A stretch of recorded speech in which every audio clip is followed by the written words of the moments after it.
Sigamos en el análisis constitucional, si procede o no procede, qué pasa o qué no ocurre. Estamos aquí también con el abogado constitucionalista José Tello, que nos acompaña para seguir en este análisis, al menos de lo que la gente debe saber de primera mano, y la alcanzamos a través de UCI Noticias. Doctor Tello, ¿qué tal? Pero muy buenos días, qué gusto. Gracias por estar con nosotros. Ya escuchó también parte de lo que menciona el doctor Óscar Urbiola. ¿Y usted considera también que es competencia de la Comisión Permanente elevar esta demanda competencial para que dirima finalmente el Tribunal Constitucional? Me parece que, dadas las circunstancias, en este momento en el cual la Comisión Permanente representa al Poder Legislativo, me parece que debería haber un nivel de razonabilidad en la admisibilidad de la demanda. Yeah. O sea, más allá del cuestionamiento que pasaría a segundo plano sobre la admisibilidad. Más allá de forma, es el tema fondo. Es que es lógico, pues, porque si nos vamos a centrar en temas legalistas propiamente, está bien. O sea, te lo dice un abogado, hay que centrarse siempre en los temas legalistas, pero a veces hay que tener un criterio, digamos, un poco más amplio, apegarse a la razonabilidad y proporcionalidad. El Tribunal Constitucional, doctor Tello, perdone, Sí. entendiendo para seguir el paso, el Tribunal Constitucional, más allá del tema legal, tendría que aplicar un sentido de realidad para poder admitir esa demanda competencial. En esta circunstancia no solamente el Tribunal Constitucional, sino cualquier ente que administre justicia en nombre de la República. Por ejemplo, y lo digo abiertamente, por judicial, Jurado Nacional de Elecciones, fuero militar policial, cualquiera que administra justicia en nombre de la República tiene, bajo ciertas circunstancias, que analizar esto. ¿Por qué? Porque definitivamente esta situación es una situación particular. Ahora, más aún el Tribunal Constitucional, consciente de que hay un conflicto entre el poder del Estado y dada la situación, digamos, muy particular de representatividad que tiene el Poder Legislativo a través de la Comisión Permanente, debería, porque es razonable, es proporcionado y es además, digamos, algo que va hacia en sí la función misma que tiene el TC, que es, digamos, dirimir en este tipo de conflicto de competencia, bueno, pues abocarse a este tema y darle más bien la prioridad al caso, porque entendiendo que hay una carga muy grande en el tribunal, y lo he mencionado anteriormente, el tribunal lo que tiene que hacer es definitivamente darle la prioridad. O sea, esto es una situación que tiene al país, digamos, como que en vilo. Entonces, sí tiene que trabajar día y noche y resolver esto cuanto antes, incluso acelerando todos los pasos procesales. Sería imprudente que el Tribunal Constitucional, según lo que le voy entendiendo, sería imprudente que diga no es admisible por no tratarse del Congreso de la República instaurado, porque esta comisión permanente solo funciona en este interregno por la disolución parlamentaria. Correcto. Y ahí viene un detalle más. Recordemos que también la OEA, indistintamente a haber manifestado su opinión que este tema finalmente se va a resolver en las urnas, también ha recomendado de una manera muy puntual la intervención del Tribunal Constitucional. O sea, es evidente pues que visto desde afuera tiene que tomarse en cuenta también este elemento a valorar. Le pregunté hace un instante al doctor Óscar Urbiola sobre qué pasaría con la renuncia de Mercedes Arauz a la vicepresidencia si es que el Tribunal Constitucional termina determinando que la disolución del Congreso no procede, ha sido inconstitucional y todo lo actuado posteriormente termina siendo declarado nulo. Pero le quiero preguntar a usted, ¿y qué pasaría con el señor Martín Vizcarra? Si finalmente el Tribunal Constitucional admite la demanda competencial y falla diciendo que la disolución parlamentaria ha sido inconstitucional, ¿qué pasaría con Martín Vizcarra? Martín Vizcarra no lo ha hecho directamente, pero su vocero, asesor legal en su momento, ministro de Justicia y hoy día premier, que Vicente Ceballos, ha sido categórico en eso, clarísimo, ya en manifestar de que definitivamente acataría, porque este es un Estado de Derecho, y eso es importante, permíteme decirlo, Pedro, es muy importante que queden claro.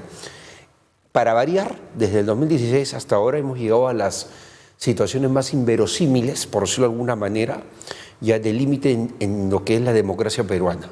Es una democracia frágil, recién va a cumplir 20 años, pero en realidad ha llegado a situaciones extremas en los últimos años. Entonces, ¿qué ocurre?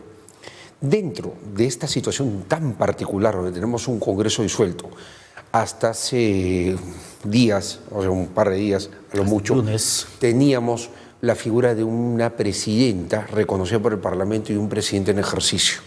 Situación muy particular, te digo, porque hubo toda una preocupación, no solamente acá en el país, sino a nivel internacional. Sí, o sea, veamos, el Perú ha estado en el ojo del mundo. Pero yendo más allá de eso, tenemos una situación en la cual hoy en día tenemos, claro, problemas de acceso al Congreso, quejas, cuestionamientos que siempre van a haber, porque esto tampoco no es un proceso pacífico, pero en realidad, si te das cuenta, hay libertad de expresión, libertad de tránsito, nadie está detenido, los actores políticos también están, o sea, a su la manera. La gente sigue manifestándose. Totalmente, y manifestándose, incluso a favor o en contra. Sí. Pero vamos, o sea, a eso, o sea, hay democracia. Y esto, claro, es un proceso difícil, pero que está dentro del parámetro constitucional. Y a eso iba. Si es que esta actitud de Vicente Ceballos, de acatar lo que resuelva, o sea, como, digamos, como el vocero natural del Ejecutivo, de acatar lo que resuelve el Tribunal Constitucional, me queda claro que si le toca perder al Ejecutivo, va a tener que asumir las consecuencias de ello y evidentemente dentro de lo que es el Estado del Derecho se va a tener que acatar lo que diga el Tribunal Constitucional. Porque mira... Pero ese punto, si se acata finalmente lo que determina el Tribunal Constitucional, significaría que el Congreso sea reinstaurado en sus funciones. Correcto. Vuelva a reinstalarse. Y este Congreso podría finalmente procesar la vacancia en el plazo constitucional a Martín Vizcarra. No entremos un poco más allá.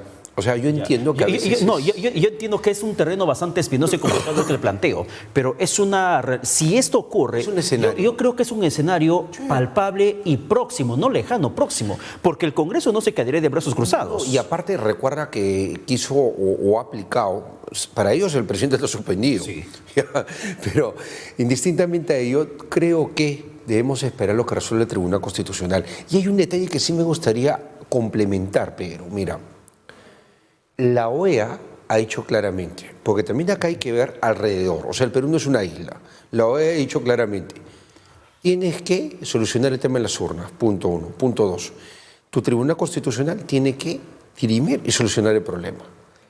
En el supuesto negado esperemos que el premier Ceballos no haya o no honre, digamos, como vocero ejecutivo, o el Ejecutivo no honre este acatamiento a lo que resuelve el Tribunal Constitucional, créeme que internacionalmente este gobierno se volvería un paria. ¿Por qué? Porque el desacato ya lo lleva de la democracia o del régimen democrático al autoritarismo. Ya se rompe, ahí sí se rompe el Estado de Derecho. Ahí sí se rompe, y si me permite redondear la idea, y ahí sí definitivamente la carga sería, pero terrible desde una perspectiva política, carga negativa. Y para culminar este punto en particular, es muy importante de tener en cuenta de que mientras se respeten las instituciones en el Perú, mientras, por ejemplo, intervenga en su momento el Tribunal Constitucional y diga él o él tiene la razón y el perdedor respete por esta decisión al ganador, la cosa va a ir bien. Ya, no entremos a plano de la vacancia, que es bastante complicado en realidad. Pero si el Tribunal Constitucional admite la demanda competencial y falla determinando que la disolución del Congreso ha sido inconstitucional, ¿tendría finalmente el peso constitucional, la legalidad total y legitimidad de por medio la suspensión aprobada por Martín Vizcarra por un Congreso que se rechazó a aceptar la disolución? A ver. Creo que es un escenario mucho más real. El Congreso, obviamente, se daría por no disuelto. El Congreso debería, en este caso, tomar las acciones correspondientes porque volvería al pleno ejercicio. Claro, pero ya había sido suspendido Martín Vizcarra la noche del lunes por un Congreso que consideraba estaba en su pleno derecho y facultades constitucionales. Correcto. Entonces tendrá en todo caso, a razón del fallo favorable a su punto de vista o a su posición, este Congreso que obviamente ratificar quizás la situación, la suspensión, y por qué no inició un trámite de acusación constitucional y de vacancia posterior. Porque recordemos que el artículo 113 de la Constitución, si uno lo revise de manera, como se hacen estas cosas, de manera sistémica, integrada, lo revisa con el artículo 117, encontramos, por ejemplo, en el 117 que una de las causales de acusación constitucional es la disolución del Parlamento cuando no se hace con arreglo al 134. O sea, en el escenario que tú planteas, si el TC dice que no se cumplió con la formalidad de 134, o sea, que se cerró mal, se disolvió mal el Congreso, entonces evidentemente habría una infracción constitucional pasible de acusación constitucional y posteriormente de vacancia del presidente. Si ya renunció la vicepresidenta, tendría que tomar las riendas del país Pedro Laiche y convocar elecciones. Totalmente, y convocar elecciones. Efectivamente, convocar elecciones. Te repito nuevamente, felizmente ya tenemos también esa sujeción del poder militar y policial, o sea, de las Fuerzas Armadas y policiales, al poder civil constituido o que reconocen como constituido, que es en este caso el presidente de la República. Pero también ante una situación donde se dirime y donde se le da en este escenario la razón al Parlamento, evidentemente pues tendrían que cambiar las cosas y reconocerse al presidente del Parlamento en esta situación de una vacancia del presidente Vizcarra como obviamente el titular. Pero repito nuevamente, estamos un poco ya entrando en el terreno de la especulación porque es así y es importante que se haga este tipo de análisis, pero en realidad tenemos que estar muy a tono de manera cauta. Muy a tono con la situación actual, ser muy prudentes, pero a su vez también muy respetuosos de lo que en su momento deba resolver el Tribunal Constitucional, que sí, podría decir yo, porque eso es algo mucho más concreto y más inmediato, debería abocarse a ver esta causa, superando quizás algunos formalismos en el tema de la legitimidad para obrar por el lado del Parlamento. Doctor Tello, el aspecto de la convocatoria de elecciones. Ya el Jurado Nacional de Elecciones finalmente ha señalado, ha pedido a RENIEC el tema del padrón. El cierre está previsto para el mes de noviembre, sería noviembre, si mal no me falla la memoria. Este proceso finalmente quedaría trunco si es que el Tribunal Constitucional termina determinando que todo es nulo con el tema de la disolución, si es que determina eso. Evidentemente. Y mientras tanto, mientras que eso no ocurra, ¿cómo se tiene que conllevar el proceso electoral entendiendo que tenemos un plazo bastante corto de 4 meses? Ejecutándose. O sea, lo que ocurre y lo que tiene que entenderse claramente es que el Jurado Nacional de Elecciones, al igual que la OMP y al igual que RENIEC, son organismos constitucionalmente autónomos. Sus funciones están reguladas en la Constitución y en leyes orgánicas. Me activas un mecanismo electoral como este decreto que disuelve y convoca elecciones en 4 meses, inmediatamente me pongo a trabajar. Si tú arreglas tu tema con el Tribunal Constitucional o sin el Tribunal Constitucional, finalmente, por la autonomía constitucional que tengo, al igual que, o sea, hablando como jurado, con la OMP y con la RENIEC, tenemos que sacar esto adelante. Y no hay mayor discusión. O sea, no hay mayor discusión, ellos están ejecutando su trabajo.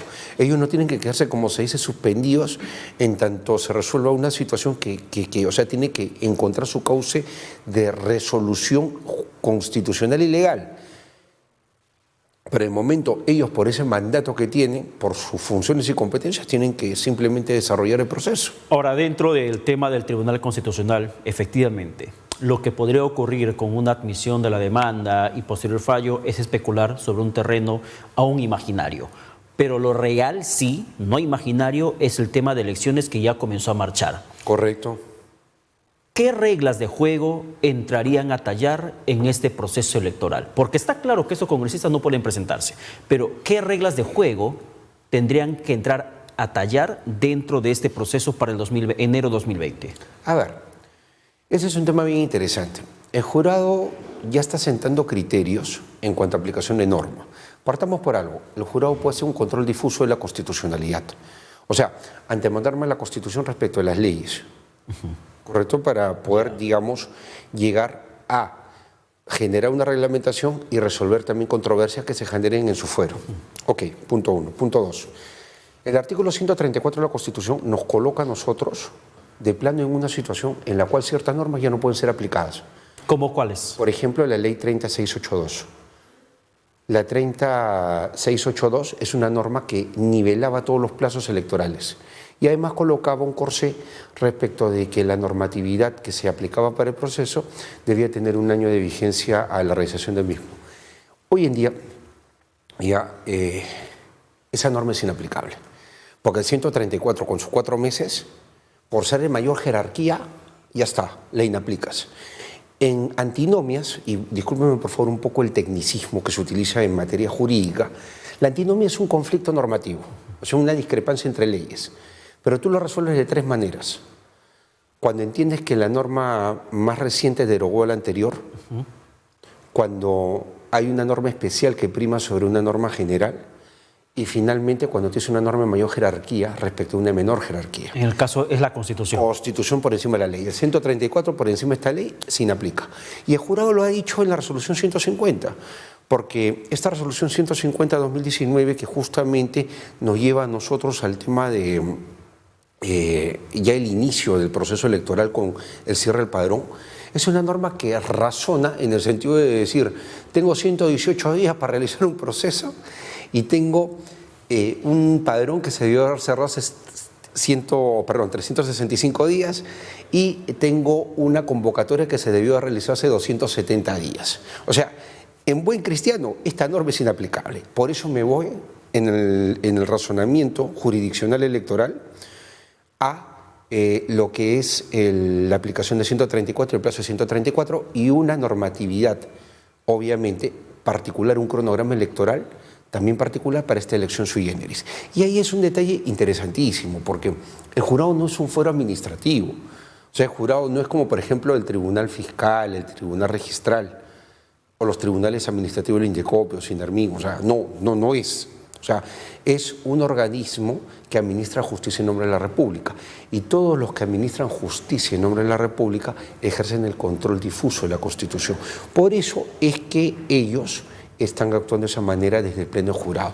Y es totalmente entendible. Y a lo que yo iba, la normatividad que ha sido aprobada recientemente, producto de la reforma, desde mi entender es aplicable perfectamente. Todo lo que se aprobó recientemente. Incluso lo que había puesto en cuestión de confianza en su momento el Ejecutivo, todo termina aplicándose. Todo lo que termina siendo vigente, ¿por qué? Porque el razonamiento también es de que las normas, bajo la teoría de los hechos cumplidos, se aplican desde el día siguiente de su entrada en vigencia. Y es constitucional. Y no podemos nosotros retroceder a normas fenecidas, porque retroceder a normas fenecidas es un concepto que nos lleva, o sea, propio de la retroactividad, o sea, nos lleva al concepto de la retroactividad, y la retroactividad en materia penal está aceptada por la Constitución, más no en materia electoral. Ya, pongamos en el caso de que finalmente se lleve adelante las elecciones a enero 2020. Entendiendo que esta es una elección complementaria, algunos lo podrían tomar hasta como una nueva elección. ¿Qué pasaría con quienes han sido congresistas y han sido parte del grupo de los disueltos, no integran la comisión permanente, podrían presentarse para las elecciones de 2021? Hay opiniones divididas. Porque ahí incluso entramos al mismo conflicto que en su momento se ha dado con el tema de la cuestión de confianza. No, que la cuestión de confianza negada a un gabinete de Kuczynski no aplica para la segunda cuestión de confianza de Vizcarra. Y constantemente había esa controversia. Ahora, estos congresistas disueltos no pueden postular el 26 de enero de 2020, está más que claro. Pero ¿podrían postular al 2021? A ver, vamos por partes. En primer lugar, ya acá hay opiniones divididas y se respetan, o sea, por uno y por otro lado. Lo de, por ejemplo, el periodo, porque la restricción del 90A de la Constitución, de acuerdo a la última reforma que se hizo, justamente precisa que no podrán reelegirse para un periodo inmediato. Entonces, ¿qué entiendes por periodo inmediato? ¿El interregno que estamos viviendo ahora o entiendes el periodo de 5 años? Algunos interpretan, y es válido, es muy legítimo, que podría ser este tema un periodo de quinquenio, los siguientes 5 años. Otros interpretan esto como que cada cierto proceso. En lo particular me apego más a la literalidad, o sea, yo sí considero que debería ser periodo consecutivo, pero yendo un poco más ya hacia el detalle, me queda claro también otra cosa, que los criterios que ha utilizado el Jurado Nacional de Elecciones es de terminación del mandato, o sea, terminación anticipada del mandato. Puedo desarrollar eso para el tema del 2021.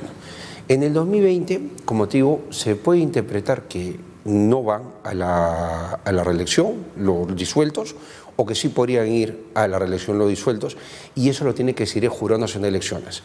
En el escenario del 2021, también lo tiene que resolver el Jurado Nacional de Elecciones mediante justamente la presentación de una solicitud de inscripción y resolución en torno a la procedibilidad o no, porque esto genera improcedencia de plano. O si no, eventualmente, pues, situaciones pues, particulares que se pueden gestar que nos lleven a nosotros a entender pues, que la lógica del jurado es la misma que aplicó el 2018, y a eso yo iba. En el 2018 el jurado saca la resolución 442-2018, que es la resolución del caso Purús. Esta resolución le dio la paz espiritual al AMPE después de casi 3 años de pelea para lograr tener una opinión, o sea, clara del Jurado Nacional de Elecciones en torno a la reelección, en este caso autoridades municipales. Insistían por todos los canales, no pudieron finalmente lograr algo hasta que se dio el proceso y el jurado resuelve y saca, por ejemplo, 8 supuestos ¿Ya? en los cuales agarra y define los casos en que va o no la reelección, va o no la candidatura y se proscribe la reelección. Es clarísimo, es clarísimo. Y por ejemplo, cuando hay una vacancia, cuando hay una revocatoria, la autoridad electa no puede volver a postular por la terminación anticipada del mandato de manera definitiva. ¿Podría aplicarse esa misma figura claro, en con el la tema disolución, parlamentario? claro, con la disolución, porque la disolución también es una terminación anticipada del mandato, así de concreto. Bien. Vamos a ver finalmente porque hasta... Pero siempre, permíteme cerrar la idea, esto es materia de jurisdicción electoral y el jurado es quien tiene la palabra. Lo que decimos nosotros son opiniones. Exactamente. De personas que conocemos algo de la materia. Y eso quería decirle, que siempre se va a generar controversias y vamos, Es interesante el debate. Vamos a ver finalmente cómo termina determinándose en el Jurado Nacional de Elecciones si es que los disueltos podrían postular para...